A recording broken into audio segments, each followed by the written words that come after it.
Hey guys, this is Tauna. Today we have Maro's Edge of Eternity teasers. So these are the teasers for Edge of Eternities. Basically what he does is gives us little snippets from, different card names, what cards do, a whole bunch of different things that kind of tease us to new things that are coming with the new set. I feel like these ones were harder than previous ones. However, there are some absolutely banging reveals in here though. Some amazing, amazing things that we'll get into soon. I do want to apologize. There was no video yesterday because I am insanely unwell, so I'm kind of pushing through it to get this video done for you guys. And if you do like that kind of thing, make sure you guys do subscribe. Make sure you share the video around, all that kind of stuff. So let's start off. We've got a repeated activated ability that lets you draw 2 cards and create a 2/2 creature token. There's some of these that are just kind of so vague that it's hard for me to be able to say what they could be or anything. I assume this one's kind of like either a huge spaceship that takes a little bit to get to this and then it's not too expensive, or it's a very costly, like, activated ability of some kind on some kind of creature, or, some kind of drone spitting out thing or something like that. We've got a white card that returns a non-creature, non-land cards from your graveyard to the battlefield. Abula is great for this. Like, it's very similar to that. I think Abula just got banned, I think, in standard as well. And then we've also got like the builder's talent here that does a very similar thing. When it becomes level 3, return target non-creature, non-land from your graveyard to the battlefield. So maybe something similar to that, like, just reanimating a artifact or something like that, assumedly. Yeah, it's kind of so vague that it's hard to kind of describe as to what it could be. Assumedly, it's going to be very similar to these kinds of things, though. We've got another Arch Charm. We've got the Arch Druids and Arch Mages charm currently. Maybe this is going to be like a white, like Arch Priest charm or something along those lines. They were pretty big in the storyline with like the angels and everything, so definitely could be along that line.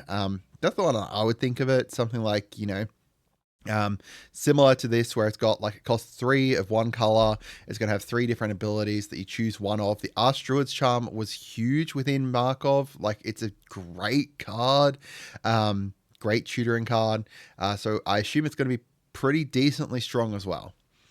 We've got cards that make you choose odd or even. We've had a fair few of these in the past, like, Lava Brink Venture kind of thing. Notably, however, there is a bunch to do with the Eldrazi that were either choose odd or even, like the Twins of Discord, or specifically hate on even mana values. So it could be like either of those kinds of things. Like, it could be similar to like an Eldrazi, which we'll get into later a bit, or it could just be anything that's just choose odd or even. There's a bunch of different things that choose odd or even, so I don't think it's specific enough for us to say, hey, this is an Eldrazi based card. New artifact token called Munitions. I don't know, maybe like a sacrifice that deal damage to someone. Maybe that would make sense as munitions. Maybe it's like, it's a artifact token that's specifically for like one different card. Like, we've got bananas that are specifically just for Kibo. Something like that, where it's like a big Gatling gun or something like that. And it creates munitions tokens that are then used for it or something. But you think if it was just for one card, they would probably just use counters. I don't know. Like, there's a few different things this could be. It's again vague enough that it's hard to kind of draw too many conclusions from it. We've got a variant on Devour. So we've previously had a couple different variants on Devour, like the Capricomb here, which is a variant, which is just Devour artifacts. We've got Feasting Hobbit here, which is Devour foods. My thoughts on this one are Devour land, right? So it's going to like Devour land, like Devour land 3 or something. So it's, as it enters, you may sacrifice any number of lands. It gets X, Y, Z, however many, +1/+1 counters on it based on that. That would make sense. And a huge kind of like, as we've seen a fair bit of like, destruction of land and stuff within the set.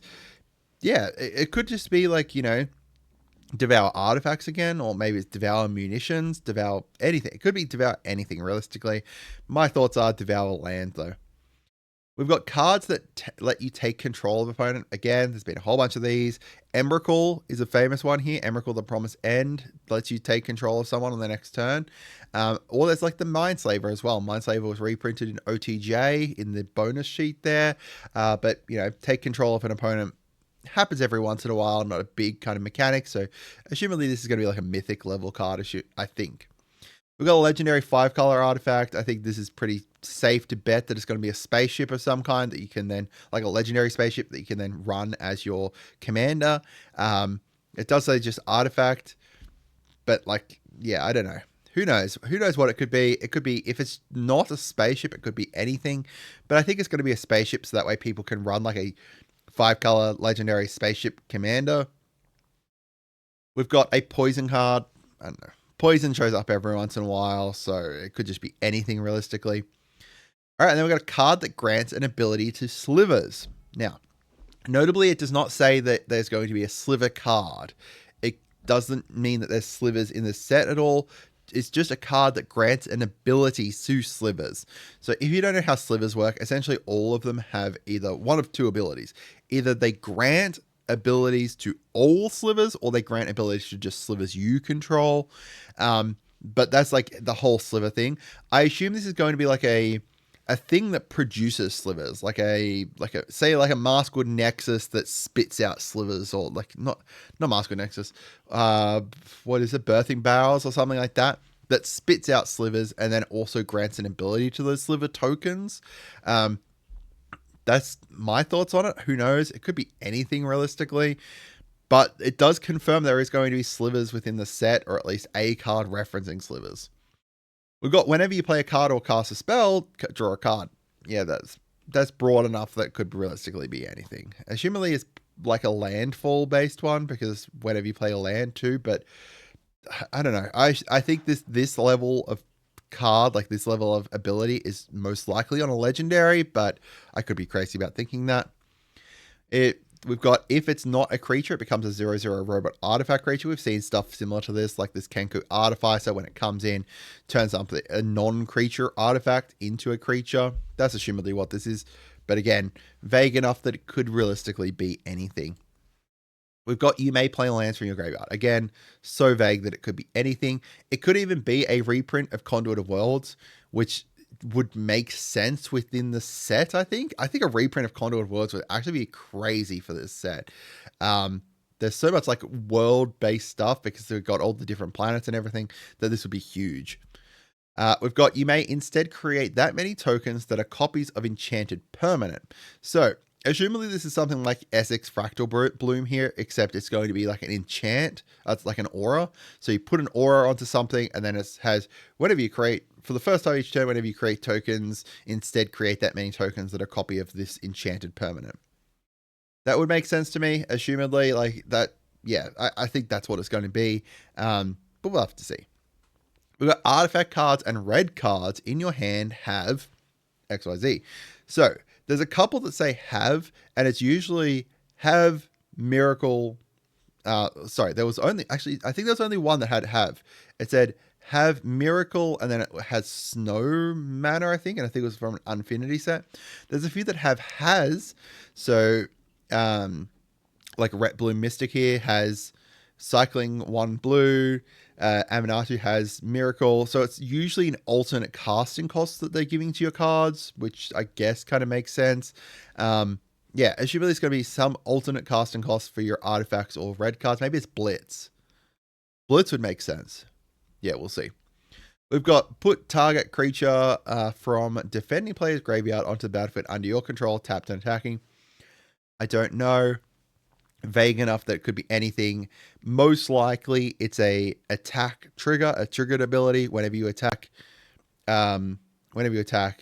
choose target, put target creature from that graveyard onto your battlefield attacking. Yeah, that's assumedly what it is, but we'll see. We've got the first spell each player casts during each of their turns may be cast without paying its mana cost. I think that's very straightforward. That's just going to be like an omniscience for the first card for everyone, which is pretty cool. I found that pretty interesting. That's going to be a huge commander card, probably. We've got X is the number of differently named lands you control. There's not very many cards that reference this kind of stuff. Awakened Amalgam does it here, where it makes it so it's toughness and power of that. I'm going to assume this is like a draw-based card, like draw X, where X is the number of differently named lands you control, or it's deal damage, maybe. Deal damage to target creature. Deal X damage to target creature, where X is the number of differently named lands you control. Yeah, that would make sense. We've got artifacts you control are foods in addition to their other types. We've had a couple previous things that turn things into stuff, like Senator Peacock does. We've also got there was what was his name? Graham from Doctor Who set that turns all your artifacts into equipments. This one here is just going to turn them into foods. So, you know, kind of similar to Yigra, turns all of your all creatures into food artifacts. Yeah, I assume it's going to be similar to that. We've got spells you cast have affinity for artifacts. Insanely strong ability. I actually just don't know. I feel like whatever card this is tapped onto has to have some kind of downside, because having, like, I've got my Tezzeret out in my captain, my Edward Kenway deck. In my Edward Kenway deck, I've got my Tezzeret out, and then I've just been able to cast all of my creatures from my hand because I just have so many freaking artifacts. It's actually bonkers. We've got stuff like Mycosynth Golem that does very similar to it as well, but this is just giving spells you cast. So technically there could be some kind of word before this, I guess, but the capitalization on spells makes me think that there's not, which is just going to be crazy strong. All right, now into the creature type lines. There's not very many. There actually no. Sorry, I take that back. There actually is a few notable ones here. First of all, Drix is a new creature type, which is a creature type from the new Edge of Eternities set. They're like what are they, like Eldrazi hunters? They hunt Eldrazi down, so that's pretty cool. We've got a Lhurgoyf showing back up, an elemental Lhurgoyf this time around. I really hope that it is within Jund colors, because God, my Disa deck could always use more Lhurgoyfs. We also have a creature might. Now, from what I can tell, the only might that we've got currently within Magic is Skrelv, Defector might. So the fact that we don't have any mites currently is interesting, and seeing a new might here is really cool. We've also got Pangolin, which I thought was new, but it's not. There's actually been a few Pangolins in the past. And we've got a legendary creature, Lobster Citizen. Now, from memory, they changed the, like, hominids or whatever they are. I think they were called, the hominids into lobsters. No, sorry. They talked about it, I think. So they might be actually have made that change, because they talked about it previously when they made the change from snakes in Naga into snakes and cephalids into octopi. So they may have finally kind of made that change there, but I guess we'll see. Mark Rosewater expected the hominids to be retired as a creature type. So yeah, I guess maybe we see hominids get retired, but notably down here, Eldrazi confirmed as well. So Slivers, Eldrazi's, Lhurgoyf. Oh my. This is really interesting. I really love this set so far. Finally, there's some names for this set. So the one that I thought was interesting here was Command Bridge. I would love if this was a new take on like a command tower. But given it's within the main set, assumedly not, but still, it would be cool. Beyond that, you know, there's not a huge amount of very interesting ones here. Nebula Dragon seems pretty cool. Invasive Maneuvers is pretty cool. I like that idea. And Tractor Beam. Space-Time Anomaly. Oh, the names of them are really cool too. Close Encounter. Yeah, I really love that. Close Encounter is probably like a fight spell of some kind. That would make sense to me. Yeah, I'm actually super excited for Edge of Eternities. It's really cool. So I'd love to hear from you guys as what you think. I hope you guys had a wonderful day. Goodbye.